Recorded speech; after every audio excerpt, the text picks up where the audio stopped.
Éternel mon Dieu, toute la richesse de ce monde, oh Dieu, passera, mais ta parole ne passera jamais. Ta parole est éternelle, avec des bénéfices éternels.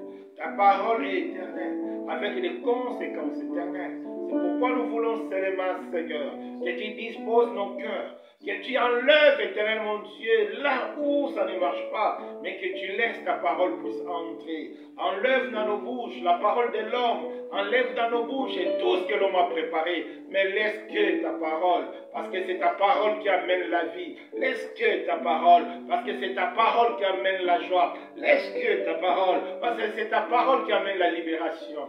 Merci Seigneur de nous parler à ce matin ou bien à ce midi, au nom puissant de Jésus-Christ. Amen. Amen. Que notre Dieu soit béni.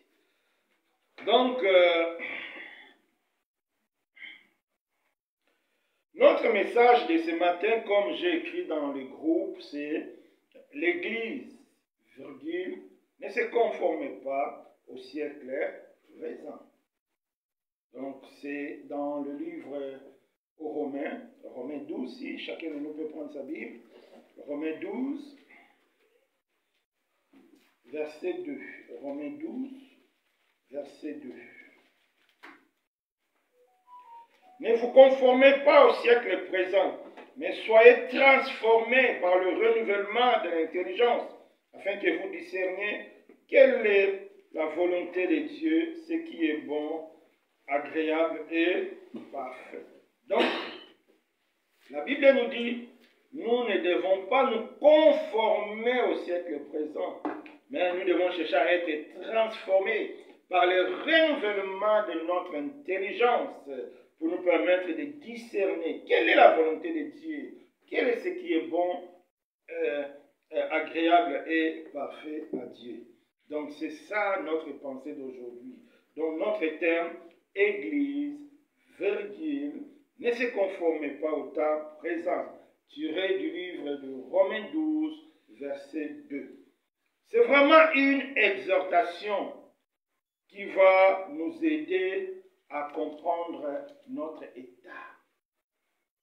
L'état du fiançailles. Nous devons comprendre quelque chose. Étant des chrétiens, nous sommes fiancés à Jésus-Christ.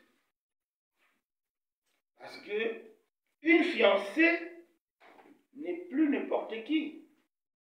Une fiancée, ou bien un fiancé, bon, une fiancée parce que nous sommes donc l'église. Une fiancée, c'est une personne qui est engagée, qui a un engagement. Une fiancée, c'est une personne qui a accepté de réduire volontairement sa liberté au profit de l'autre.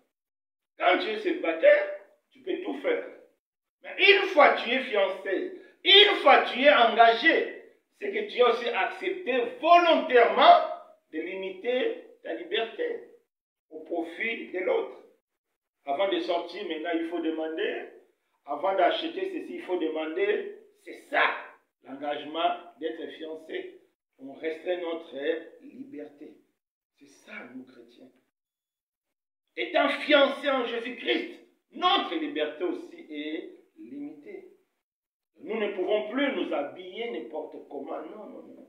Nous ne pouvons plus aller n'importe où. Non, non, non, non. Parce que nous devons tenir compte de notre fiancé qui est Jésus-Christ. Donc, un chrétien doit vraiment comprendre cela. Réaliser que tu es fiancé.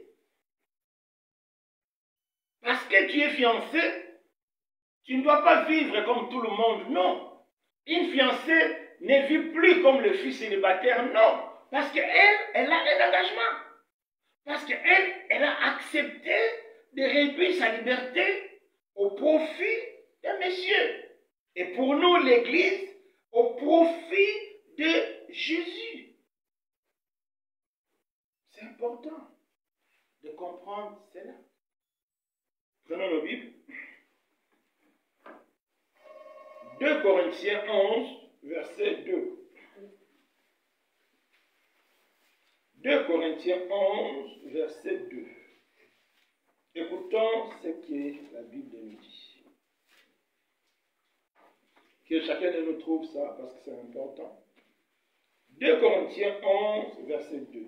Car je suis jaloux de vous, d'une jalousie de Dieu, parce que je vous ai fiancé à un seul homme, pour vous présenter à Christ. Ici, chaque mot est pesé.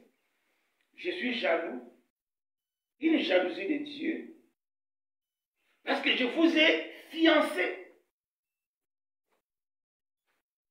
à un seul époux pour vous présenter à Christ. Il y a d'abord fiancé. Une fiancée, c'est qui? Une fiancée, c'est une prétendante. Donc, le mariage aura lieu après. Ce n'est pas pour rien Paul parle de ça que vous êtes fiancés. Bien que nous sommes sauvés, mais nous sommes encore fiancés. Quand on parle de fiançailles, c'est que le mariage proprement dit n'a pas encore eu lieu. Parce que Paul a dit, vous êtes fiancés et je vais vous présenter un jour en Christ. La présentation. La présentation, ça sera le jour de l'enlèvement. Paul ajoute quelque chose. En Christ comme une vierge pure. Donc, la pensée de Paul est de nous dire que, pour le moment, vous êtes encore fiancés. Un jour, je vais vous présenter à Christ. Mais comme une vierge pure. Donc, une fiancée doit se préserver. Une fiancée doit se garder pure. Sinon, les jours du mariage, les jours de la rencontre avec l'époux va dire que non, attention, toi, tu n'es plus pur. Hein? Moi, je ne veux plus de toi. C'est pourquoi Paul a dit, c'est pour vous présenter comme une vierge pure. Et la vierge pure nous rappelle la vierge sage. Et le contraire de la vierge sage, c'est la vierge folle. Nous devons faire très attention. comme nous sommes fiancés, comme nous sommes purs, nous devons veiller pour ne pas devenir une vierge impure, c'est-à-dire vierge folle. C'est pour cela, nous ne devons pas nous conformer au temps présent. Nous ne devons pas nous conformer au siècle présent, sinon le siècle présent va nous rendre impurs. Très important. Ce n'est pas pour rien, Dieu nous dit, ne vous conformez pas au siècle présent. Parce que Dieu sait que le siècle présent a la capacité de nous influencer. Le siècle présent a la capacité de détruire notre pureté et de nous rendre impurs. Dieu sait cela. Et si le siècle présent nous rend impurs, c'est que nous allons rater le mariage, comme la Vierge folle. Le mariage, le jour du mariage, c'est le jour de l'enlèvement. C'est pourquoi chaque fois je vous rappelle ce jour-là, l'enlèvement. Tout chrétien doit avoir cela en tête. Que le jour de l'enlèvement, c'est le jour où nous allons croiser notre époux. C'est ce que la Bible dit. Et l'époux va nous présenter au Père au ciel. C'est là la parabole de noces. C'est très important. Donc, étant des chrétiens, nous devons mettre ça en tête, que nous sommes encore fiancés. Et nous sommes vierges pures. Et un jour, on va nous présenter à Jésus. Mais nous devons être purs.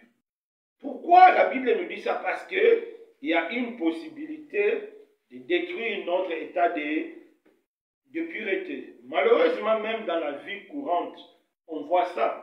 Des fiancés, à quelques jours ou bien quelques mois du mariage, la fiancée détruit, détruit sa pureté. Il y en a. Moi, j'habitais avec une sœur comme ça. Donc, elle était fiancée. Elle est venue au Maroc. Elle a fait la vie comme tout le monde. À quelques jours avant de partir au pays, elle est partie donc se faire reconstruire à Casa. Mais avec quelle conscience? Souillée. Tu as souillé ta conscience. Elle sera définitivement souillée. Parce que tu n'as pas marché comme une bonne fiancée. C'est pourquoi Dieu nous avertit pour que ces choses ne nous arrivent pas. Parce qu'il n'y a personne ne peut se conserver pur, personne ne peut se conserver propre devant Dieu si elle se conforme au siècle présent. Ça, c'est impossible. Donc, c'est vraiment impossible. Église, virgule, ne se conforme pas au siècle présent. L'Église, comme on avait déjà défini, l'Église, c'est l'ensemble des chrétiens nés de nouveau. Pourquoi c'est important de préciser nés de nouveau? Parce qu'aujourd'hui, tout le monde se dit enfant de Dieu. Aujourd'hui, tout le monde se dit chrétien. En réalité, c'est faux. Pourquoi? Parce qu'ils ne sont pas nés de nouveau. Comment nous savons qu'ils ne sont pas nés de nouveau? La Bible nous dit, on les reconnaîtra par leurs œuvres. On reconnaît l'arbre par son fruit. Quelqu'un qui n'est pas né de nouveau, même si il fait semblant, un jour, il va se dévoiler. Parce que ce n'est pas sa nature.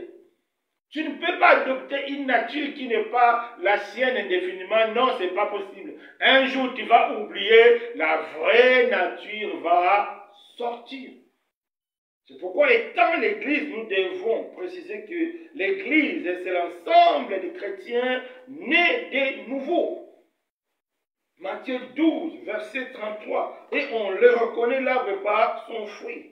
Pourquoi préciser que l'ensemble des chrétiens nés de nouveau? Parce que la nouvelle naissance nous apporte beaucoup de choses. Entre autres, ces deux choses, la nouvelle naissance nous apporte la transformation intérieure. Si réellement tu es né de nouveau, ton intérieur sera transformés. Deuxième chose, la nouvelle naissance nous donne aussi la capacité pour se maintenir dans la transformation continue. C'est ça. Parce que chaque jour, nous allons croiser des nouvelles épreuves. Chaque jour, nous aurons des attaques de l'ennemi. Chaque jour, nous allons croiser des situations différentes. Donc, étant nés de nouveau, nous devons être capables, malgré les situations, de se maintenir toujours dans cet état de transformer. C'est pourquoi, lors de la nouvelle naissance, Dieu nous donne aussi la capacité de se maintenir propre, la capacité de se maintenir pur devant lui. Parce que la vie chrétienne se mesure dans la durée. Il ne suffit pas de commencer, mais c'est la fin qui compte. Aujourd'hui, nous écoutons des gens de gauche à droite. Moi, quand j'étais au pays, j'étais une bonne chrétienne. Quand j'étais au pays, j'étais chantre, j'étais prédicateur. Ça, dans la foi, ça ne compte pas quand j'étais. Non. La foi, c'est le présent. Maintenant, je suis chantre. Maintenant, je suis prédicateur. Maintenant, je marche dans la sanctification. Le passé, ça ne compte pas. Le passé, ça ne compte pas. Quels que soient les exploits qu'on a fait dans le passé, si notre présent est sale, nous ne sommes pas agréables à Dieu. Parce que Dieu n'est pas une entreprise là où on regarde l'expérience. Non, ça c'est l'entreprise humaine, là où l'expérience compte. Dans l'entreprise de Dieu, c'est le présent qui compte. Même si tu étais mauvais dans le passé, si dans le présent tu as pris la décision de changer, tu seras agréable à Dieu. C'est pourquoi la vie chrétienne se mesure dans la durée. Il ne suffit pas de commencer, mais il faut bien terminer. C'est très important. Prenons nos Bibles. Hébreux 13, verset 7. Hébreux 13, verset 7. Hébreux 13, verset 7. Écoutons ce que la Bible nous dit. Souvenez-vous de vos conducteurs qui vous ont annoncé la parole de Dieu. Considérez quelle a été la fin de leur vie, imitez leur foi. Donc, dans la foi chrétienne, c'est la fin qui compte. C'est pourquoi quelqu'un qui est né de nouveau, automatiquement, il est transformé de l'intérieur. Mais Dieu nous donne encore la capacité, pourquoi? Pour nous maintenir propres, pour nous maintenir purs devant Dieu. Et on ne peut pas se maintenir pur, propre devant Dieu si on se conforme au temps présent. Ce n'est pas possible. Parce que le temps présent va nous suyer. Le siècle présent, c'est une suie. Va te suyer. Il ne faut même pas t'amuser. Si tu veux vivre comme le païen, ça ne sera pas possible. Tu vas détruire ta foi. Tu vas détruire ton intimité avec Dieu. C'est pourquoi aujourd'hui Dieu nous met en garde.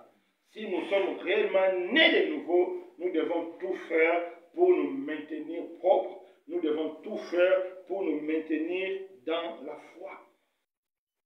Parce que le siècle présent a la capacité de corrompre notre moralité et de nous pousser à la compromission. Donc c'est vraiment impossible de se maintenir dans une foi véritable et en vivant conformément au siècle présent. Ça c'est impossible. Personne ne peut dire que non, moi je suis vraiment un bon serviteur de Dieu, moi je suis vraiment une bonne chrétienne, mais tu vis en conformité au siècle présent. Ce n'est pas possible. Parce que le siècle présent, c'est un système.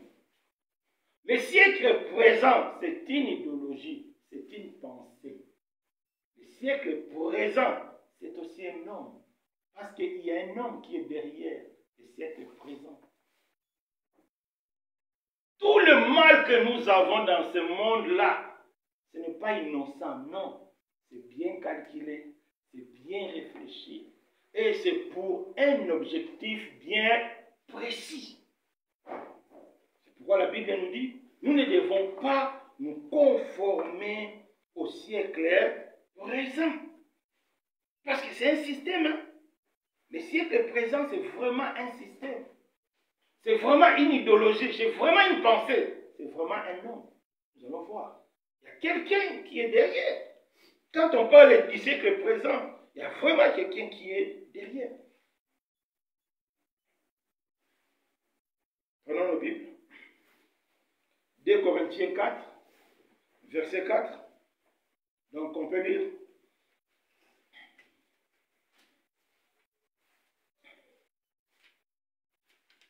« 2 Corinthiens 4, verset 4. 2 Corinthiens 4, verset 4. Écoutons la parole de Dieu. Pour les incrédules, bon, on peut lire à partir du verset 3 pour comprendre. Si notre évangile est encore voilé, il est voilé pour ceux qui périssent. Pour les incrédules dont les dieux de ce siècle a aveuglé l'intelligence, afin de ne pas voir briller la splendeur de l'évangile de la gloire de Christ, qui est l'image de Dieu. Donc, la Bible est claire. Donc, il y a un Dieu de ce siècle. Il y a quelqu'un qui contrôle le siècle. Quand on dit le siècle présent, c'est vraiment un système bien ordonné. C'est vraiment un système bien contrôlé. Et dans 2 Corinthiens 4, la Bible nous dévoile quelle est l'identité de ce siècle présent. Qui contrôle, c'est les diables, les dieux de ce siècle. Parce que le siècle présent organise le mal. Le mal que nous avons ici, c'est organisé. Et vous allez voir, le mal ne fera qu'augmenter au fur et à mesure que nous nous rapprochons vers la fin, c'est-à-dire vers l'enlèvement, le mal ne fera que augmenter. Pourquoi? Parce que le Dieu de ce siècle présent a un objectif, c'est de retenir le maximum possible de personnes pour rater l'enlèvement. Donc, le siècle présent, tout ce que le siècle présent nous présente, ce n'est pas innocent. C'est pour un objectif bien précis. C'est pour t'empêcher de ne pas être enlevé. C'est pour t'empêcher de ne pas être sauvé. Le siècle présent n'est pas quelque chose que tu dois te fier. Non. Parce que c'est contrôlé. La Bible dit, les dieux de ce siècle qui aveuglent, c'est Satan qui joue. Les conditions de vie vont devenir de plus en plus difficiles. Et il y aura le renversement de valeurs. Aujourd'hui, nous assistons à cela. L'inversion des valeurs. Le mal devient bien, le bien devient mal. Aujourd'hui, dans certains coins du monde, la nudité est devenue une tenue normale. Il y a des coins où tu peux marcher nu, ou bien tu peux marcher sans soutien. C'est normal. C'est ça le siècle présent. C'est l'inversion de valeurs. Le mal est devenu bien, le bien est devenu mal. Il y a des pays, si tu prêches contre l'homosexualité, tu risques d'aller en prison. C'est-à-dire, ce que Dieu appelle mal, les hommes appellent ça bien. Ce que Dieu appelle bien, les hommes appellent ça mal. C'est ça le siècle présent. C'est pourquoi la Bible nous dit, nous ne devons pas nous conformer à ce siècle présent. Sinon, le siècle présent va détruire notre foi. Ça va nous empêcher d'être transformés en continu. 2, le siècle présent a la capacité de détruire notre foi. Parce que le siècle présent va nous présenter des choses si on n'est pas attentif, et nous allons entrer dans la compromission. C'est pourquoi la Bible nous dit de ne pas se conformer au siècle présent. Aujourd'hui, dans certains pays, la fraude, le mensonge sont devenus une façon de vivre. C'est-à-dire, mentir, c'est normal. Frauder, c'est normal. Les gens vont trouver ça normal. Moi, quand j'étais parti au Congo en 2008, ça fait longtemps, c'est-à-dire, à l'aéroport, je voyais tout le monde, et les étrangers, et les nationaux, passeport avec des billets à l'intérieur. Moi, j'ai trouvé ça anormal. Mais eux, ils trouvaient ça normal. Parce que moi, je n'ai pas fait. Je dis, mais ce n'est pas possible. Donc, la corruption, les mensonges sont devenus des valeurs normales. C'est ça le siècle présent. Pour renverser. C'est pourquoi Dieu dit à ses enfants, si vous voulez demeurer dans la foi, si vous voulez demeurer dans la sanctification continue, vous ne pouvez pas vous conformer au siècle présent. Sinon, le siècle présent va vous ramener dans la compromission.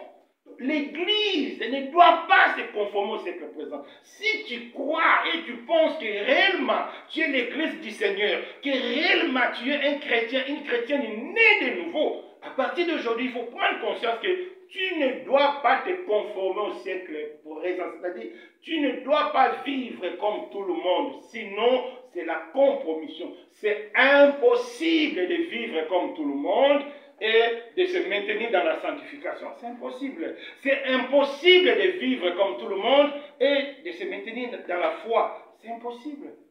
C'est impossible. Impossible. Aujourd'hui, la jeunesse et l'immoralité vont ensemble.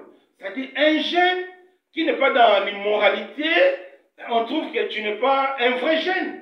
Donc quand tu es jeune, il faut être dans l'immoralité donc sexuelle. C'est ça le monde d'aujourd'hui, c'est ça. Allez parler avec les jeunes, il faut leur dire que non, les concubinages, de telles choses, c'est mauvais. Ils vont te dire que mais toi, tu es déplacé, c'est ça, le siècle présent. Donc, jeunesse égale immoralité. L'infidélité, c'est apprécié. Un jour même, j'ai écouté une sœur qui a dit que tu sais que les hommes ne peuvent pas être fidèles. C'est faux, ça, c'est le monde. Une chrétienne ne peut pas penser comme ça. Non, c'est possible d'être fidèle. C'est possible de rester chaste. C'est possible de rester sans une relation. C'est possible. Dieu ne peut pas nous demander des choses impossibles. Non. Si Dieu nous dit attention, il ne faut pas vous conformer au siècle présent. Dieu sait que c'est possible. Parce que Dieu sait que si nous nous conformons au siècle présent, le siècle présent va détruire notre relation avec lui. Le siècle présent va détruire notre foi. Le siècle présent va nous empêcher d'être prêts pour l'enlèvement. Parce qu'il ne faut pas oublier, qu'est-ce que Paul a dit? Vous êtes fiancés et je vais vous présenter à Christ comme une vierge pure. Donc celui qui ne sera pas une vierge pure, celui qui ne sera pas dans la sanctification, celui qui ne sera pas dans la foi, il ne sera pas présenté à Jésus. Tu seras la vierge folle. Tu vas rater l'enlèvement. C'est pourquoi Dieu nous prévient. Attention au siècle présent. C'est important. Parce que le diable ne fait rien au hasard. À l'image de ce qu'on avait vu dans le désert. Parce que Pharaon était l'image du diable. Et l'Égypte, l'image du monde. Prenons nos Bibles. Exode 5, verset 9. On va comprendre. Exode 5, verset 9.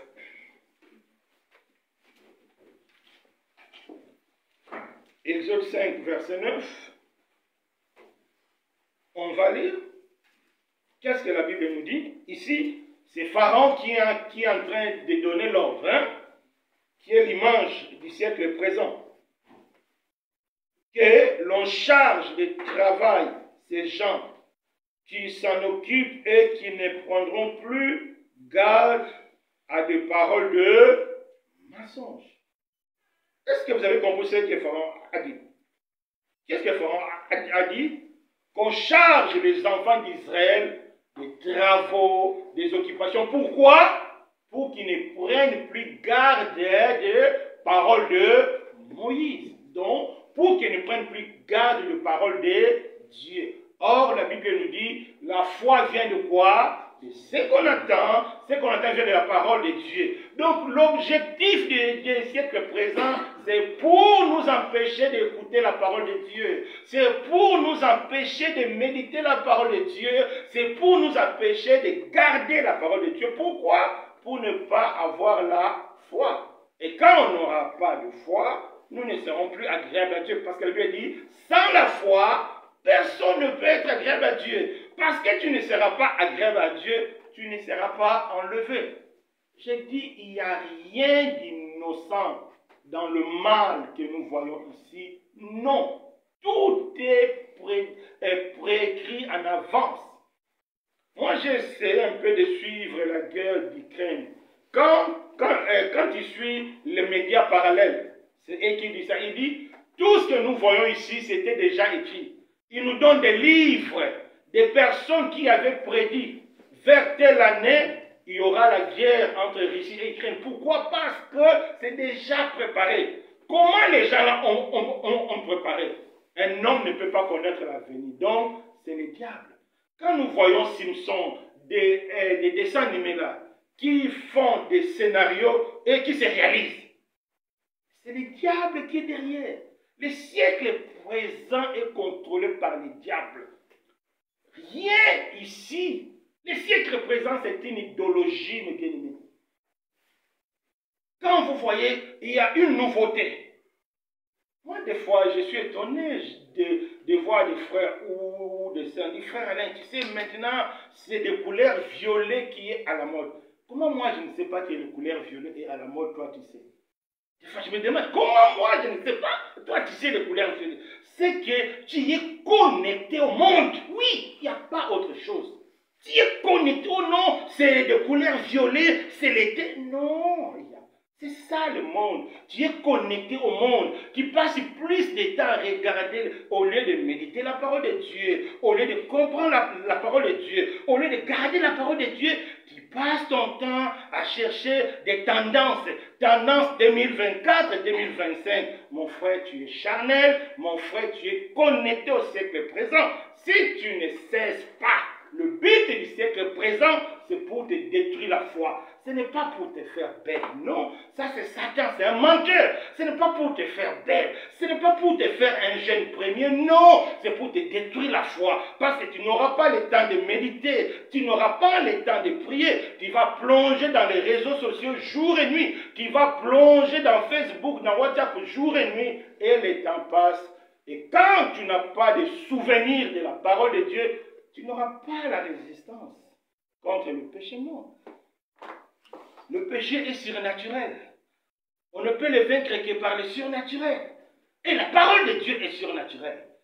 Et si la parole de Dieu n'est pas en nous, il nous sera impossible. C'est pourquoi la Bible dit que la parole de Christ habite en vous abondamment. Le roi David a dit, je serre ta parole dans mon cœur pour ne pas pécher contre toi. C'est pourquoi Pharaon, qui est l'image du diable, a bien compris. Il a dit, il faut les occuper. L'occuper, aller chercher des tendances. Au lieu de méditer la Bible, qui va fouiller les TikTok, du matin au soir, qui va fouiller Facebook, aller chercher les tendances, aller chercher la musique. Des fois, je me demande, comment toi et moi, nous sommes chrétiens, toi, tu chantes des nouveautés, des folies, mais où est-ce que tu as appris ça? Où est-ce que tu as appris ça? Où est-ce que tu as appris tout ça? Où? Les tendances rouge-violet, les tendances nerfs clairs, où est-ce que tu as appris ça? Mon frère, tu es connecté au siècle présent. C'est parce que tu es conforme au siècle présent. Et l'Église ne doit pas être conforme au siècle présent. Parce que l'Église a un avenir. L'Église a un avenir. Nous devons faire très, très attention. Donc, nous avons vu que ce n'est pas un hasard. Le monde ici, c'est une idéologie. C'est une idéologie. C'est clair. Tout ce que nous voyons, il n'y a rien au hasard. Allez lire, vous allez voir que c'était déjà prédit. Qui ont prédit? C'est des hommes qui sont sous l'influence du diable. Parce que c'est le diable qui contrôle. C'est pourquoi la Bible dit, une fois nous sommes devenus chrétiens, spirituellement, Dieu nous arrache du monde. C'est pourquoi la Bible dit, vous vivez dans le monde, mais vous n'êtes pas du monde. Pourquoi? Pour ne pas se confronter à ça. Mais toi, tu n'es pas du monde, mais tu connais tout du monde. Parce que tu es du monde, mon frère. c'est que tu es du monde, mon frère. Ce que les autres frères ne peuvent pas connaître, toi tu connais, c'est que tu es branché du monde. Comment tu peux danser une danse de 2024? Comment? Nous sommes ensemble, on prie ensemble. Pourquoi moi je ne sais pas danser, toi tu sais danser? Parce que tu regardes. Tu regardes la musique du monde. Oui, mais il n'y a pas d'autre explication. À moins que Dieu t'a donné ça par révélation. Je pense que Dieu a beaucoup de révélations à donner. Qui a te donné la révélation comment danse le pas de 2024. C'est ça le monde. C'est pour nous distraire. C'est pour nous éloigner. C'est pour nous couper de Dieu. Que Dieu nous fasse grâce, mes bien-aimés. C'est important. Et le siècle présent peut prendre plusieurs formes. C'est pourquoi nous devons être prudents. Le siècle présent peut prendre la forme de notre famille, de nos parents, c'est-à-dire le diable peut tout utiliser. Pourquoi Judas, qui est apôtre du Seigneur, Pierre a dit, Judas a eu le même ministère que Pierre. Judas a ressuscité les morts, il a chassé les démons. Mais comment Judas était tombé? En fouillant la vie de Judas, tu vas voir, il était toujours dans le siècle présent. Une fois Jésus retourné chez lui, Judas retournait voir ses amis pharisiens. Ils étaient ensemble. C'est là où on a fait la proposition de vendre Jésus. S'il ne côtoyait pas les pharisiens, comment on allait lui faire la proposition? C'est impossible. Donc quand tu côtoies le monde, c'est là où le monde va te faire la proposition. J'étais étonné de voir des frères, des personnes qui se disent frères et sœurs ici à Fès.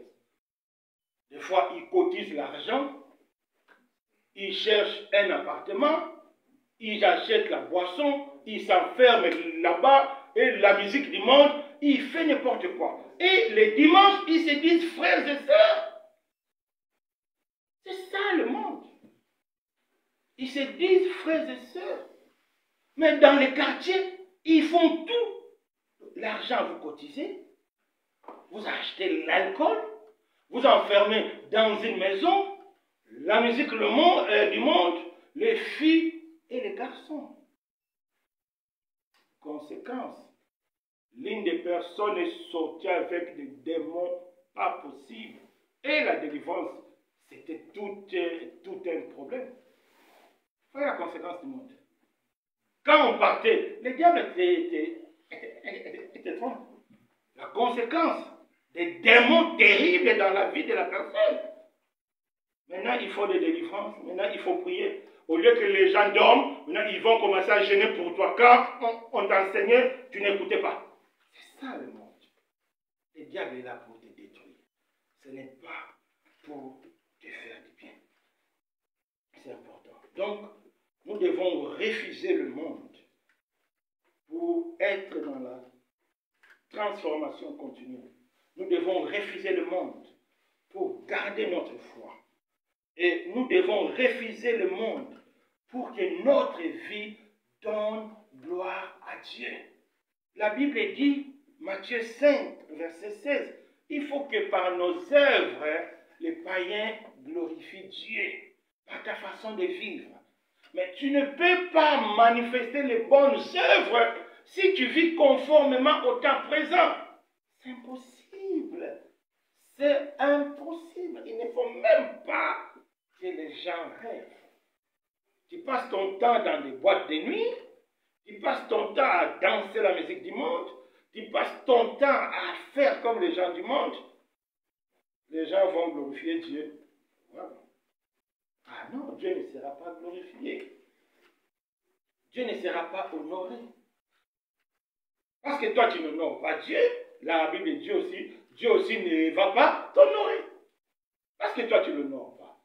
Comment lui, il va t'honorer? Des fois, nous devons changer. Des fois, je suis dépassé. Tu vois des frères qui mettent les boucles d'oreilles, qui trouent les oreilles, qui des pantalons déchirés. Non, non, ça, c'est pas possible. Vous ne donnez pas l'image de l'Église.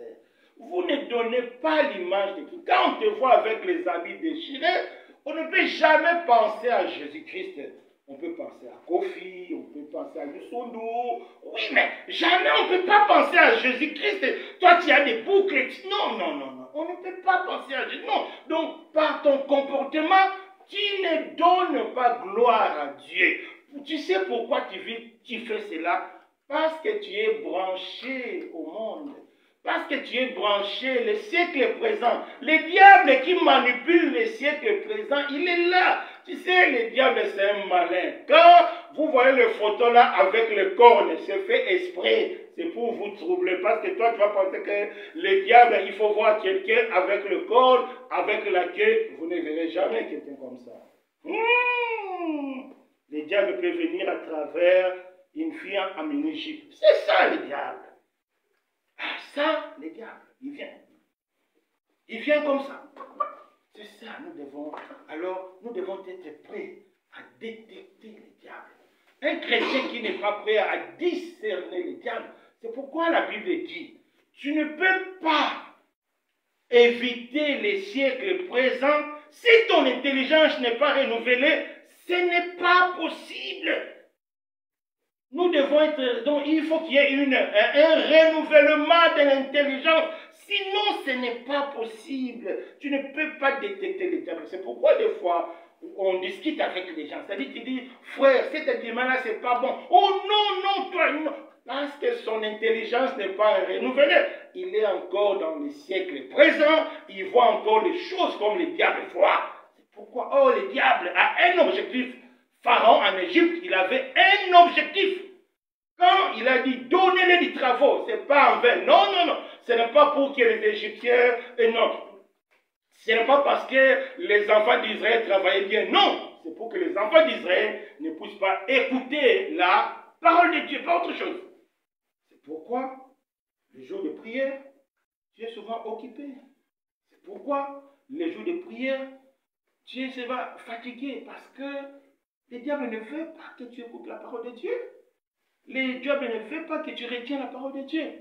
Alors, il est prêt à tout. En tout cas, que Dieu nous fasse grâce. Il est prêt à tout. C'est ça le diable. Autre raison qui va nous pousser à refuser les siècles présents. Nous devons être lumière. Nous devons être le modèle. Vous savez, Dieu n'a que nous pour sa parole. Comment les gens vont suivre Dieu si nous ne sommes pas leurs modèles, si nous ne sommes pas leurs exemples? Comment les gens peuvent suivre Dieu? C'est impossible. C'est impossible. C'est impossible. Si tu es tout le temps avec le païen dans l'alcool, dans la cigarette, dans des boîtes de nuit, dans la musique du monde, dis-moi, comment tu peux être un modèle? Vous avez le même copain, vous avez le même copine, vous faites la même chose. Vous regardez le mauvais film, vous vous enfermez dans des maisons, boire, faire la folie. Dis-moi, comment ces personnes-là peuvent te prendre comme modèle? Non, c'est impossible. Pourquoi? Parce que tu es conforme au siècle présent. Église, tu ne dois pas te conformer au siècle présent. Non! Sinon, tu vas rater l'enlèvement. Si tu viens ici chaque dimanche, si tu pries chez toi à la maison, c'est pour l'enlèvement. Ce n'est pas pour moi, non. C'est pour que le jour de l'enlèvement, le jour du mariage, parce que tu es fiancé, que le jour-là, tu sois prêt. Mais si le jour-là, tu n'es pas prêt, quelle déception pour une fiancée qui a passé des années, mais à peine quelques jours du mariage, elle tombe, elle va rater le mariage. Quelle sera sa déception? La Bible dit, c'est là où sera le pleur et les grincements des dents, mais pour l'éternité.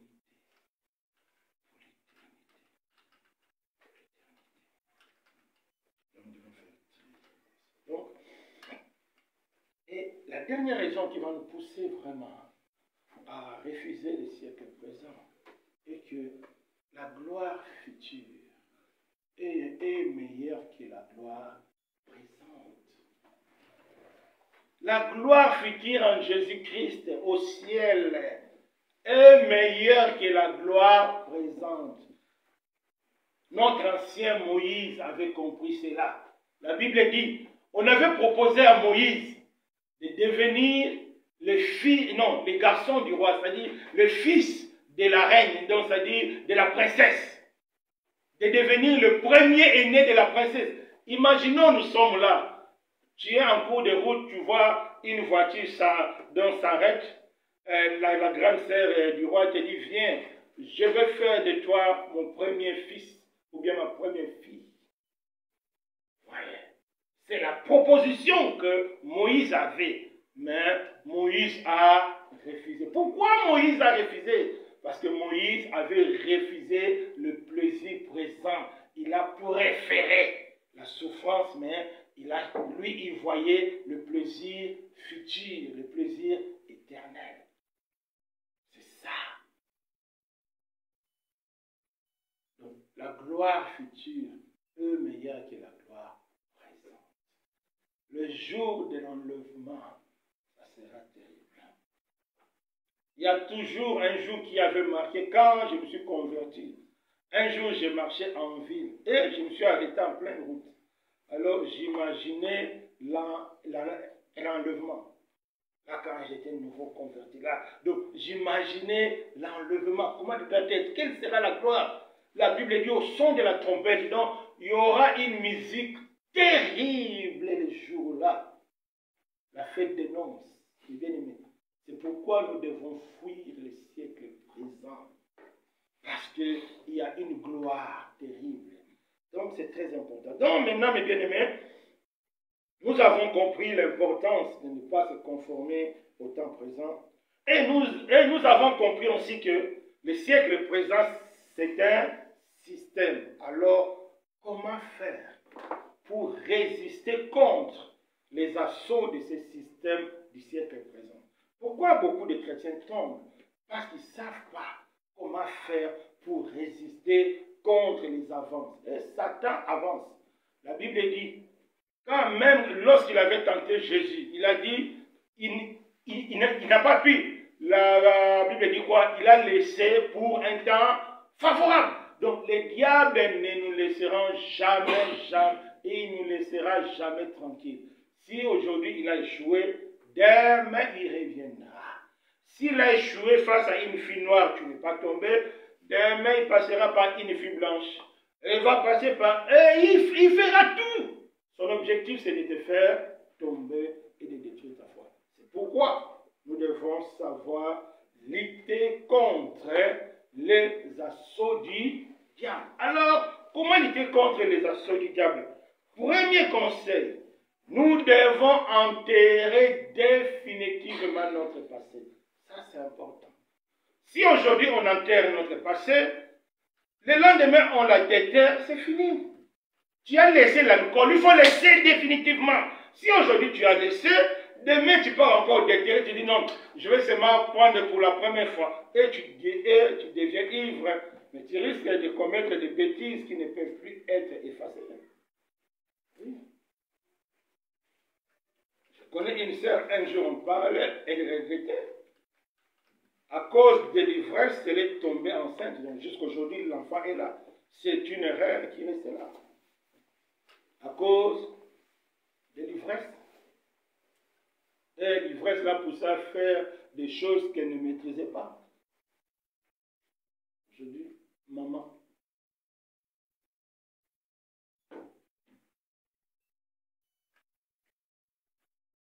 Ouais. Si tu es enterré, il faut enterrer. Nous devons apprendre à enterrer définitivement notre passé. La Bible dit, en Christ, nous sommes devenus une nouvelle création. Les choses anciennes sont passées. Toutes les choses sont devenues nouvelles. Et nous devons rester là, dans les choses nouvelles. C'est très important, mes bien-aimés. C'est très important. Donc, ton passé est fini. Donc, nous devons faire comme Paul dans Ephésiens 3. Philippiens 3, versets 7 à 8, Paul a dit, c'est-à-dire, sa vie passée, il voit ça maintenant comme la poubelle, comme la boue. Donc, mon frère, ma soeur, il faut considérer tes erreurs passées comme la poubelle. Donc, quand tu faisais la folie, il faut considérer ça comme la poubelle. Parce qu'une fois on jette les déchets à la poubelle, on ne récupère plus.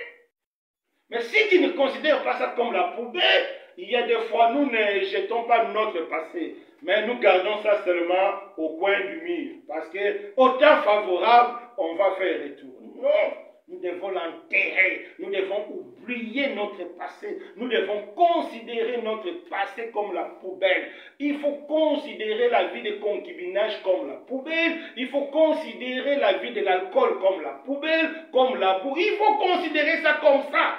Sinon, tu auras encore tendance à retourner. Il faut le considérer comme ça. C'est un combat de chaque jour. Être chrétien, c'est être un combat de chaque jour. Le monde sera toujours là. Mais la Bible nous dit, nous ne sommes plus du monde. Dieu nous garde. C'est-à-dire, le monde est limité. Le monde ne peut pas nous dominer. Sans notre volonté, c'est impossible. Si tu dis non, Satan ne pourra rien. Il peut te bouleverser, il peut, mais tu finiras par vaincre. Pourquoi? Parce que tu as dit non. Et la Bible dit, Dieu ne permettra pas que tu sois tenté au-delà de ta force. Non. C'est pourquoi nous devons enterrer définitivement notre vie. Chacun de nous connaît sa vie. Chacun de nous connaît son passé. Tu peux aujourd'hui entrer dans ta chambre, faire la liste du passé qui est encore présent. Tu dis, Seigneur, aujourd'hui, je vais enterrer ça définitivement. Tu demandes pardon, tu te répands. C'est ça la grâce que nous avons avec Jésus. Le sang de Jésus, même si nous sommes souillés, le sang de Jésus a la capacité de nous sanctifier. À tout moment que nous faisons appel au sang de Jésus, Dieu nous sanctifiera toujours. C'est très important. Donc, nous devons considérer. Tu considères ton passé. Tu connais ton passé. Tu sais ce que tu faisais dans le passé. Aujourd'hui, considère ça comme la poubelle. Considère ça comme la boue. Considère ça comme quelque chose qu'on ne peut plus ramasser.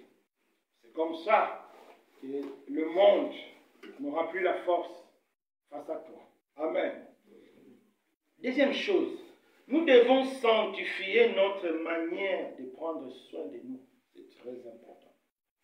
Parce que la Bible nous dit, nous devons nous habiller d'une manière décente. C'est très important. Beaucoup de chrétiens et de chrétiennes s'habillent mal. C'est tous les chrétiens. Non. C'est dangereux. Une chrétienne, avant de sortir, il faut bien regarder que tes habits ne collent pas ton corps, tes habits ne dessinent pas ton corps. C'est ça, c'est la Bible qui le demande. 1 Timothée 2, verset 9. 8 ou 9. C'est très important. Nous devons savoir nous habiller. Donc nous ne devons pas nous afficher par des choses extérieures. Non. Donc, tout ce que nous allons mettre dans notre corps, nous allons le mettre pour couvrir notre nudité. Nous allons le mettre pour être bien à l'aise. Pas pour montrer, non. Nous ne devons pas apparaître par notre habillement. Nous ne devons pas apparaître par les choses que nous ajoutons dans notre corps. Non, Dieu n'est pas d'accord avec ça. Donc quand tu pars dans un magasin, n'allez pas chercher la tendance 2024-2025. N'allez pas chercher la couleur rouge-violet. Non, tu prends l'habit pour ton corps, pour garder ton corps. Parce que ton corps est le temple du Saint-Esprit. Ce n'est pas bien. Des fois, on devient une occasion de chute des gens. Tu t'habilles mal et tu deviens une occasion de chute des gens. Non, la Bible dit malheur à celui qui sera l'occasion de chute pour les enfants de Dieu. Peut-être toi tu me dis que non, je suis habillé parce que ça me plaît. Ça te plaît, mais tu deviens une occasion de chute pour pour le frère ou bien les sœurs. Et Jésus n'est pas d'accord. Jésus est contre quiconque sera une occasion de chute pour son Église. Jésus n'est pas d'accord avec ça. C'est pourquoi il te dit aujourd'hui, tu ne dois pas te conformer au temps présent, au siècle présent, parce que c'est contrôlé par le diable. À partir d'aujourd'hui, nous devons prendre soin de notre habillement. Avant de sortir, il faut être sûr que tu es bien habillé, il faut être sûr que tu as caché ton corps, il faut être sûr que tu es pour la gloire de Dieu. Vous savez, un jour, j'étais avec maman Odette, en ville. On a croisé une sœur. Elle était tellement mal habillée. Vous savez comment je lui ai salué comme ça? On parlait comme ça. Elle est là, moi je parle comme ça. Elle me dit, oh, non, c'est comme ça.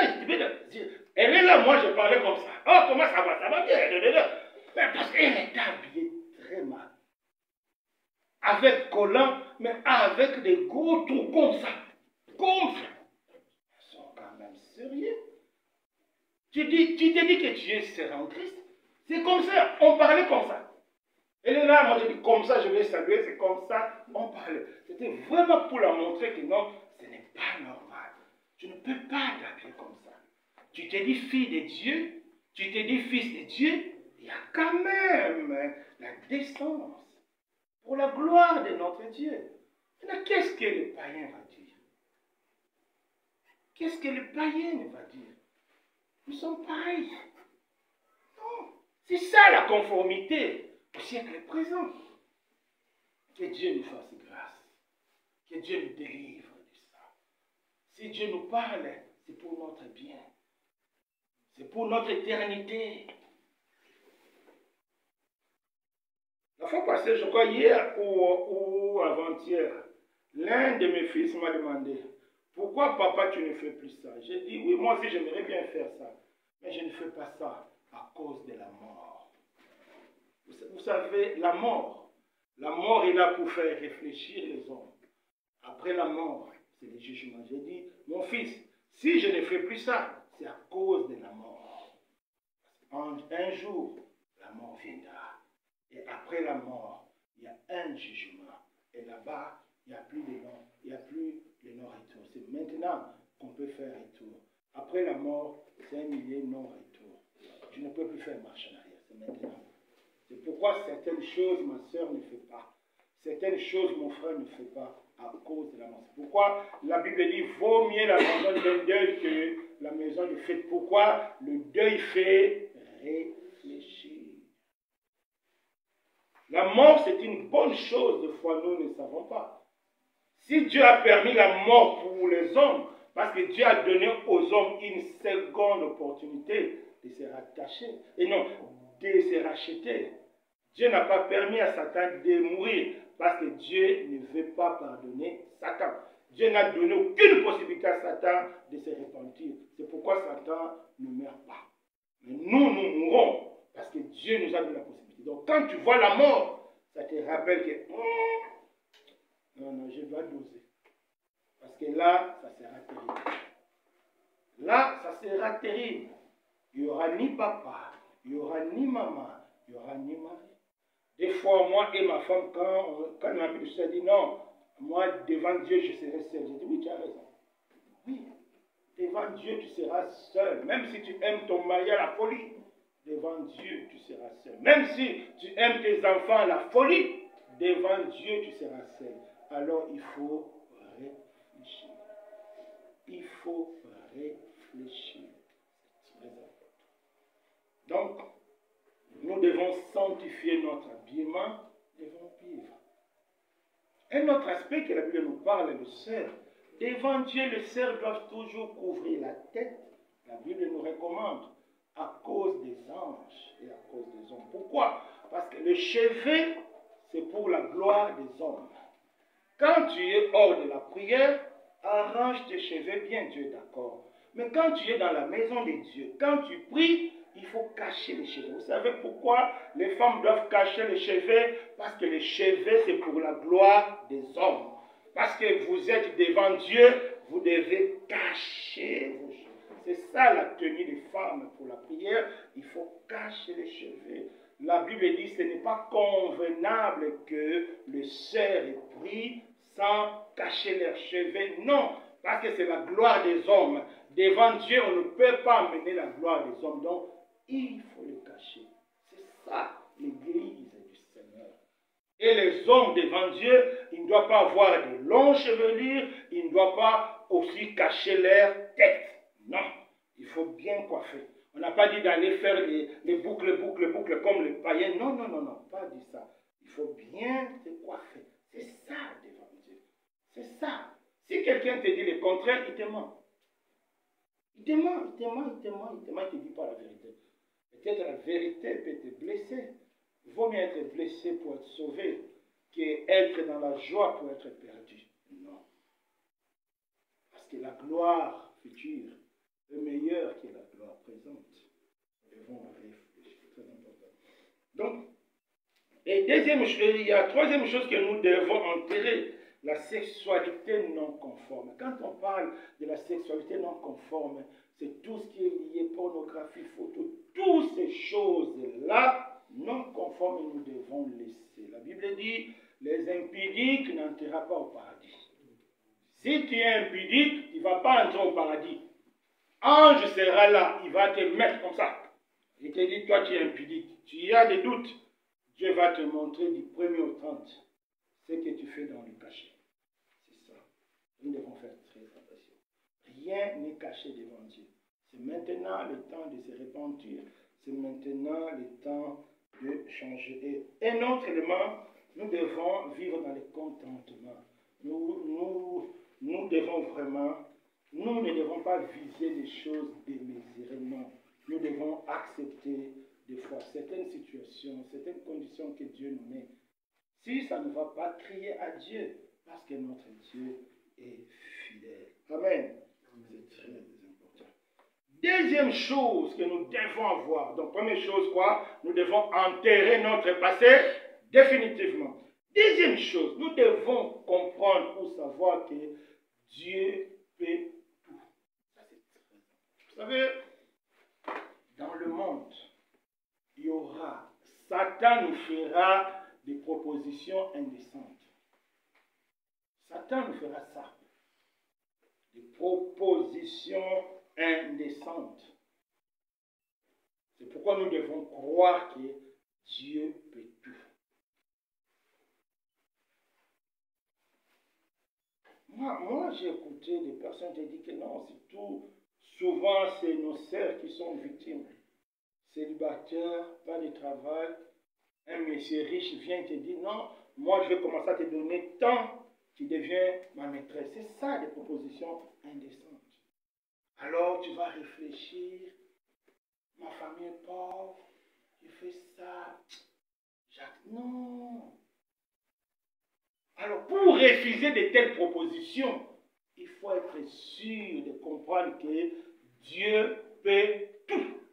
Même si aujourd'hui je n'ai pas, demain c'est ça la foi.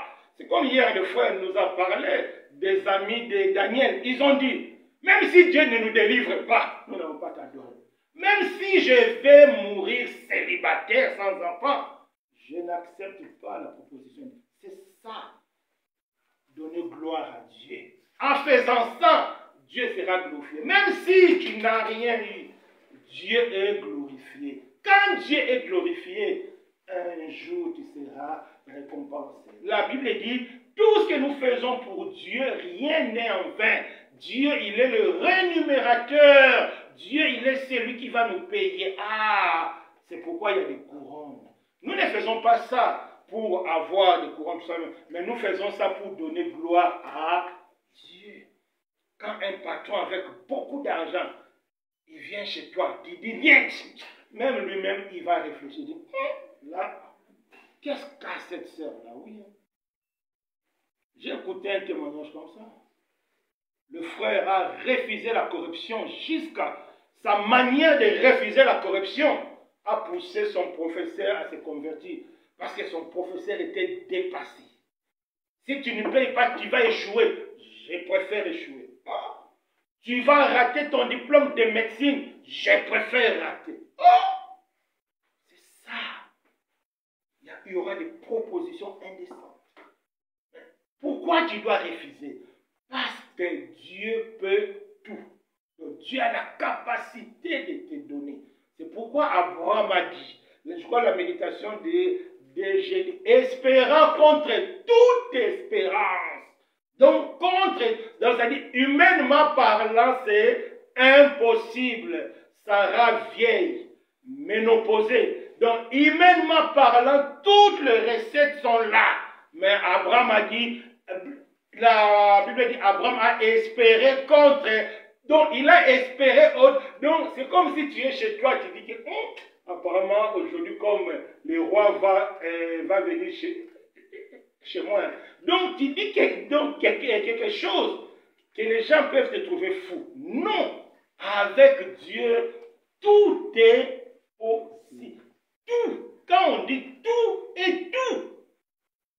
Il n'y a rien n'est impossible de Dieu. Dieu a la capacité. La Bible dit Dieu appelle à l'existence ce qui n'existe pas. La Bible ajoute encore avec que Dieu a la capacité de nous faire récupérer les temps mangés par les souterrains. Récupérer des choses que les souterrains ont mangées. Les temps que tu as passé dans le célibat. Les temps que tu as passé dans le refus. Les gens t'ont humilié. Les gens ont dit n'importe quoi devant toi. Dieu a la capacité de racheter tout ça. À cause de cela, nous ne devons pas nous conformer au temps présent. Parce qu'au moment convenable, Dieu agira. Si Dieu n'a pas agi sur la terre, au ciel, il agira. Et au ciel, c'est éternel. Amen. C'est ça, mes bien-aimés. C'est pourquoi nous ne devons pas nous conformer au siècle présent. Dans le travail, partout. Quand quelqu'un te fait des propositions indécentes, tu refuses. Pourquoi tu dois refuser? Parce que Dieu peut tout. Il n'y a pas d'autre raison. Ce n'est pas qu'on n'aime pas de l'argent. Non, nous aimons de l'argent. Tout le monde veut avoir une voiture. Tout le monde veut tout. Mais parce que Dieu peut tout, je refuse cette proposition. Parce qu'en acceptant ces propositions, tu entres dans la corruption, tu entres dans la compromission. C'est fini. Tu n'es plus agréable. C'est pourquoi la Bible dit, pour ne pas se conformer au temps présent, il faut avoir le renouvellement de l'intelligence. C'est ça le renouvellement de l'intelligence. De comprendre qu'au-delà des réalités visibles, il y a une réalité invisible qui est plus puissante. Il y a une réalité invisible qui peut tout. Tout. Quand je dis tout, c'est tout. Tout, c'est tout. Quelle que soit la proposition, tout c'est tout. Que Dieu nous fasse grâce. Et troisième chose, nous devons savoir choisir nos modèles. Modèle de vie. Un chrétien ne doit pas prendre les gens du monde comme modèle. Tu pars en ville, tu achètes les habits en fonction de ce que tu avais vu sur Paris Match ou Africa numéro 1 ou bien Africa. Non, tu ne dois pas. Non. La Bible nous donne comme des modèles, des sœurs, des Sarah, d'Élisabeth, des Anne. C'est ça le modèle. La Bible dit, à cause de ces modèles-là, nous devons refuser le péché. Hier, vous n'êtes pas venus à l'intercession. C'est ce qu'on nous a enseigné. C'est pourquoi. Quand on fuit, à cause de ces multitudes de témoins, à cause de ces témoins, ce n'est pas pour rien que Dieu a choisi des témoins pour nous dire que tout ce que j'ai fait avec ces témoins-là, c'est possible de faire avec vous. Parce que notre Dieu ne change pas. Il ne change pas. Il est le même. Il ne change pas. Non, il ne change pas. Il ne change pas. Il y a beaucoup de cas, il y a beaucoup de témoignages. Nous-mêmes, on peut témoigner que Dieu ne change pas. Et la Bible nous dit qu'au-delà de nos forces, Dieu ne nous laissera pas. C'est pourquoi nous ne devrons plus nous conformer au temps présent. Quelqu'un te propose, viens m'accompagner, allons boire de nuit, allons faire ceci, deviens ma maîtresse, deviens ceci, tu dis non. Pourquoi? Parce que Dieu peut tout. Mais il y a des fois, on nous fait des propositions en fonction de nos besoins. Dis Dieu peut tout. Même en fonction de notre santé. Moi, j'ai écouté, tu pars chez le médecin, tu as 21 ans, le médecin te dit, à 25 ans, tu ne pourras plus avoir des enfants. C'est maintenant, il faut faire enfant. Ah, ça sont des propositions très compliquées. À 25 ans, tu ne pourras plus avoir des enfants. Si tu ne fais pas maintenant, tu ne pourras plus avoir. Est-ce que tu dois chercher la grossesse hors mariage? Ou bien tu dois rester célibataire pour ne plus avoir des enfants après? C'est là où les témoins que Dieu nous a donnés jouent leur rôle. Tu vas penser à Sarah. Tu vas penser à Élisabeth. Tu vas penser à Anne. Le même Dieu de Sarah, le même Dieu de Anne, le même Dieu d'Élisabeth. Si tu as le même Dieu avec elle, c'est que c'est possible. Le médecin va là. Moi, c'est ça. Ne pas se conformer au temps présent. Oui, c'est possible. Moi, j'ai vécu ça. J'étais malade, ma famille m'a dit qu'il y a deux choix. Soit tu fais la fraude et tu pars en Europe, soit tu restes. J'étais malade. Je cours la stérilité.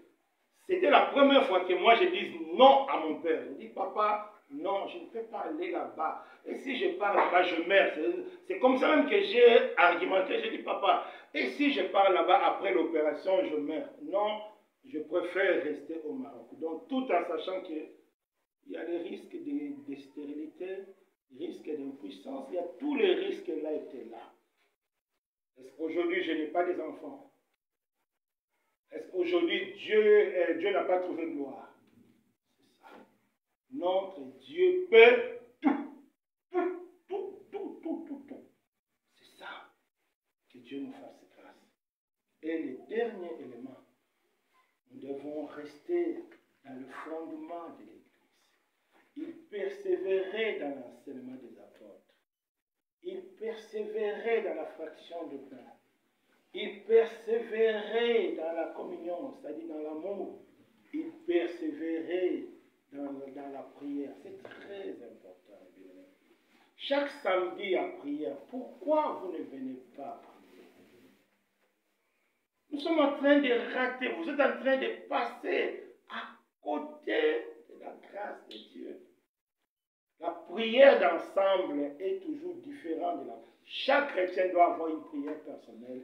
Et chaque assemblée doit avoir une prière de l'assemblée. La Bible dit, il est doux et agréable des frères de demeurer ensemble. Et c'est là où Dieu déverse la bénédiction en abondance. Il y a des bénédictions, vous ne pouvez pas trouver ça ailleurs que dans l'assemblée. Pas que dans l'assemblée. Donc les gens qui fuient les enseignements, les gens qui fuient la prière, vous êtes en train de rater une partie de votre destinée. Peut-être pendant ce moment-là, Dieu va répondre à l'une de vos préoccupations. Sinon, ouais. Même nos besoins physiques.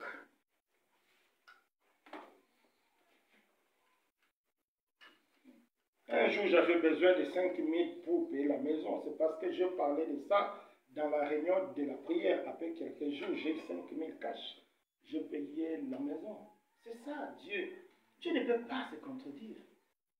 Dieu ne peut pas se contredire. Si nous ne voulons pas rester, la Bible dit, ils persévéraient ensemble dans l'enseignement, dans la fraternité, dans l'amour, dans la communion. C'est ça la parole de Dieu. Si nous ne faisons pas ça, nous ratons une partie de bénédiction. L'amour est très important. Un autre aspect de l'amour, le pardon. Le pardon est très capté. Ça, on va lire. Prenons-nous vite. On va aller vite. Le temps est fini. 2 Corinthiens 2, verset 10. On va lire. 2 Corinthiens 2, verset 10 à 11. Disons ça calmement. Que chacun de nous trouve ça. 2 Corinthiens. Que chacun de nous trouve ça. 2 Corinthiens 10, verset 10 à 11. 2 Corinthiens 10, verset 10 à 11. Écoutons ce que la Bible dit. À qui vous pardonnez, je pardonne. Aussi, ce que je pardonnais quelque chose, c'est à cause de vous en présence de Christ. 11. On peut lire tous ensemble. 11, c'est quoi? Enfin, relisons tous ensemble. Afin de ne pas laisser à Satan l'avantage. Car 2 Corinthiens 10, 11 à 12. 2 Corinthiens 2, Non, 2 Corinthiens 2. Attends, 2 Corinthiens 2, 10 à 11. Peut-être moi j'ai mal parlé. Je m'excuse, maman. Non, 2 Corinthiens 2. 2 Corinthiens 2, 10 à 11. On répète alors.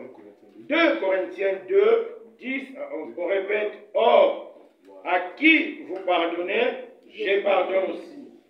Ce que j'ai pardonné, si j'ai pardonné quelque chose, c'est à cause de vous, en présence de Christ. Afin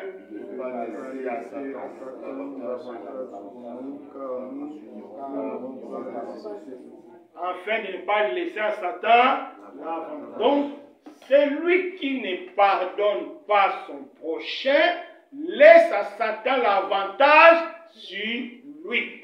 Satan va te malmener. La Bible dit, nous connaissons son dessein. Quel est son dessein? C'est de détruire ta foi. Satan n'a pas d'autre destin. Il n'a pas besoin de ton mari, il n'a pas besoin de ton argent, il n'a pas besoin de tes enfants. Satan n'a pas besoin de ça. Satan a besoin de ton âme.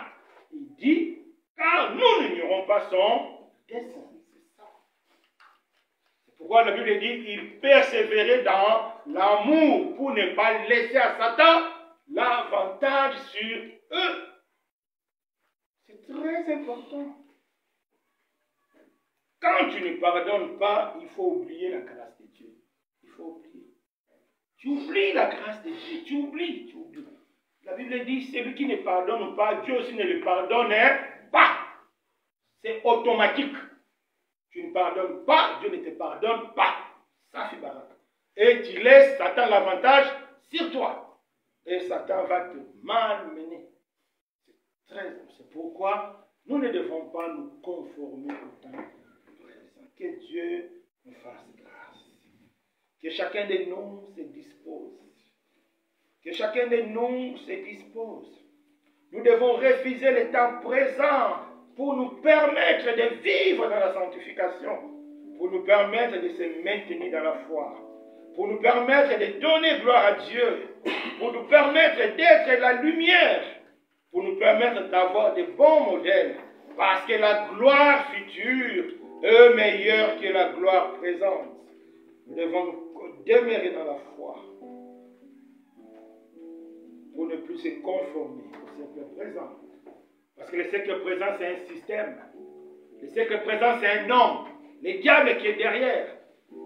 Parce que nous connaissons son dessein. C'est de te détruire. Tout ce que Satan te propose, c'est pour te détruire.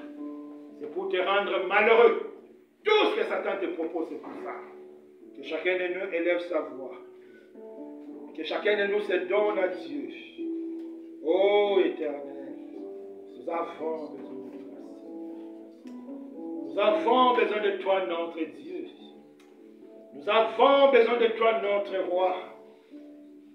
Nous avons besoin de toi, le puissant de Jacob. Nous avons besoin de toi, éternel Dieu des armées. Manifeste-toi, Jésus. Manifeste-toi, Jésus. Manifeste-toi, Jésus. Merci, Seigneur. Fais-moi grâce de m'attacher à toi. Fais-moi grâce de marcher conformément à toi. Je m'attache à toi, Jésus. Je m'attache à toi, mon roi. Fais-moi grâce. Merci, Seigneur. Merci, Jésus. Oh, merci, Jésus. Oh, merci, Jésus. Oh, merci, Jésus. Si tu es conscient que tu es encore attaché à ce siècle présent, si tu es conscient, tu gardes encore ton passé à toi. Si tu es conscient, tu donnes trop l'avantage à Satan dans ta vie. Aujourd'hui, Dieu te donne la possibilité de renoncer à tout ça. Le sang de la nouvelle alliance est prêt pour te pardonner, est prêt pour te laver, est prêt pour te rendre pur. Parce que le Seigneur viendra chercher une vierge pure, une vierge sans tache, une vierge sage. Aujourd'hui, Dieu te donne la possibilité. Aujourd'hui, Dieu te donne la possibilité, mon frère, ma soeur. Si tu es encore attaché au siècle présent, si tu es encore attaché au siècle présent, Dieu t'appelle à renoncer, à s'attacher à Jésus. L'Église ne se conforme pas au siècle présent. Oh, que Dieu nous fasse grâce. Que chacun de nous se répande devant Dieu. Si tu es conscient que tu as laissé le monde te conduire, aujourd'hui Dieu te donne la possibilité. Dieu te donne le moyen. Ne te conforme pas au siècle présent. Ne te conforme pas au siècle présent. Merci mon Dieu. Merci mon roi. Au nom puissant de Jésus-Christ. Sois béni Seigneur. Amen.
Donc, le dimanche passé, on avait fait notre assemblée générale. Dans l'assemblée générale, il y avait 2 points qu'on devait retenir.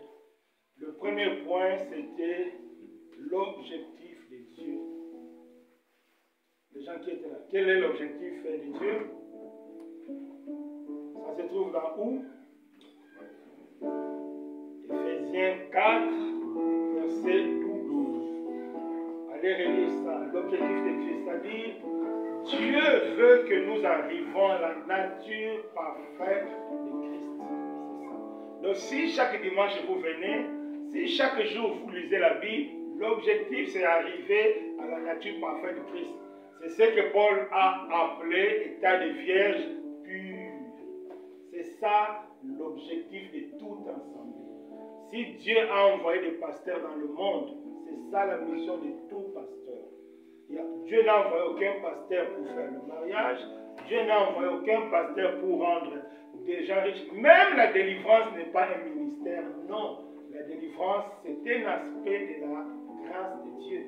Mais la mission de tout pasteur, que l'Église, que les chrétiens deviennent des vierges pures, c'est-à-dire arriver à la nature parfaite du Christ. Donc c'est ce que nous allons travailler pour que moi et vous, nous arrivons tous à la nature parfaite du Christ. C'est très important. Les deuxième résolution qu'on avait pris pour améliorer notre direct et notre décoration. On a eu quelques remarques de gauche à droite. Bon, c'est toutes des remarques très importantes parce que d'autres disent qu'il n'y a pas vraiment le son. Parce que la fois passée, je passais notre lien à une sœur au Cameroun, elle m'a fait retour, elle n'arrive pas à écouter. Donc pour améliorer notre direct et notre environnement, on avait décidé de faire une collecte de 3500. 3500, ça va nous permettre d'acheter un appareil professionnel et puis d'arranger la décoration et donc derrière moi arranger cette décoration. Alors on avait pris comme résolution ceci, chacun va porter ce que là selon sa richesse. Parce que dans la Bible c'est autorisé. Quand l'église a besoin de quelque chose, on ne doit pas demander de l'argent non pour non. Mais quand l'église a besoin de quelque chose, Dieu nous autorise de demander par des collectes volontaires. Donc, chacun de nous est libre. On avait dit, le panier est là. Donc, ou bien à partir du dimanche prochain, ou bien dans la semaine, c'est lui qui a quelque chose, qui voit que sa contribution, le montant total est de 3500. Si Dieu a fait grâce et tu as 3500, tu donnes, il n'y a pas de problème. Tout selon la libéralité ou bien selon la richesse de chacun. Chacun de nous mettra dans l'enveloppe ce que là, il viendra déposer et la sœur Mireille, de temps en temps, elle va faire compte jusqu'on va arriver à ce montant pour acheter un appareil professionnel et améliorer nos directs. Donc, à chacun de nous de donner selon sa libéralité, le panier est là. Donc, même au courant de la semaine, elle sera là. Non, il sera là plutôt. Donc, à chacun de nous de contribuer selon la richesse. Amen. Donc, on va se lever pour... Oui, donc, comme annonce, comme vous savez, le mardi, c'est l'étude biblique. Mais ce mardi, c'est un invité qui va faire le pasteur Monche de France. Je pense que beaucoup le connaissent déjà. Il sera ici, donc, mardi à 20h. En tout cas, ce mardi à 20h, nous sommes tous invités à être là. Donc, ça sera aussi une occasion de poser des questions. Donc, mardi à 20h, on se retrouve là pour faire l'étude biblique avec le pasteur Mouchi. Donc, mardi à 20h. Si vous avez veillé de 21h, 22h pour regarder le match de Congo de Côte d'Ivoire, je vois mal, mardi à 20h, vous ne venez pas. Je vois mal. Je vois vraiment mal. À moins qu'il n'y ait pas vraiment intérêt, je peux comprendre. Hein? Si vous avez pu faire dégager le temps pour le match, pour la Coupe d'Afrique, maintenant pour la Coupe du Ciel, je pense qu'on doit être prioritaire. Donc, mardi à 20h, nous sommes tous invités à être là pour assister à l'étude biblique avec le frère Moshe de France. Donc, ça sera toujours comme d'habitude, 2 Corinthiens 11. On verra 2 Corinthiens 11, donc nous sommes tous invités. Et le samedi prochain, on a un séminaire ici à partir de 16h30. Donc le séminaire samedi et dimanche. Donc c'est samedi à 16h30, on a un séminaire. Le thème c'est les 7 églises de l'Apocalypse. Donc nous sommes vraiment invités à prier et à y participer parce que c'est vraiment pour nous. Comme j'ai dit, l'objectif c'est d'être comme Jésus. L'objectif c'est être une vierge pure. Ce n'est pas quelque chose qui se décrète du jour au lendemain, non. C'est un travail. Et le travail est toujours fait à base de l'enseignement. Donc, samedi à 16h30, nous sommes tous invités à être là. Et dimanche aussi. Bon, dimanche, ça sera pendant le culte normal. Donc, c'est ça les 2 informations pour cette semaine. Mardi à 20h, nous sommes invités à être là. Samedi à 16h30, aussi à être là pour le séminaire. Amen. Donc, on va prier. Éternel Dieu des armées, nous te bénissons pour les offrandes. offrandes et pour cette libéralité, ô Dieu, que tu nous as donnée à travers les uns et les autres pour ton œuvre. Nous te bénissons, Seigneur. Bénis, ô Dieu, toutes ces mains qui ont contribué. Bénis aussi l'ensemble de ton Église afin de contribuer encore conformément à ta volonté. Je recommande ton peuple. Aujourd'hui, tu nous as parlé de ne pas se conformer au temps présent. Oh Dieu, fais-nous grâce. Fais-nous grâce, éternel, notre Dieu. Le monde nous attaque. Il y a vraiment des assauts du monde. Fais-nous grâce, oh Dieu. Fais-nous grâce à demeurer ferme. Fais-nous grâce à ne pas céder. Merci de nous accompagner tout au long de la semaine. Merci de nous fortifier. Ceux qui seront à l'école, à la maison, au travail, sois avec nous, Seigneur. Nous recommandons aussi tous ceux qui sont malades. Oh Dieu, tu puisses les guérir au nom de Jésus. Tous ceux qui sont dans des problèmes financiers, d'autres problèmes particuliers. Oh Dieu, fais grâce parce que tu nous as montré aujourd'hui que tu es le Dieu de l'impossible. Rien n'est impossible à toi. Tout est possible à toi, oh Dieu. Merci Seigneur. Nous te bénissons Seigneur. Bénis ton Église, bénis ton peuple. Au nom puissant de Jésus-Christ. Amen. Amen. Que Dieu vous bénisse.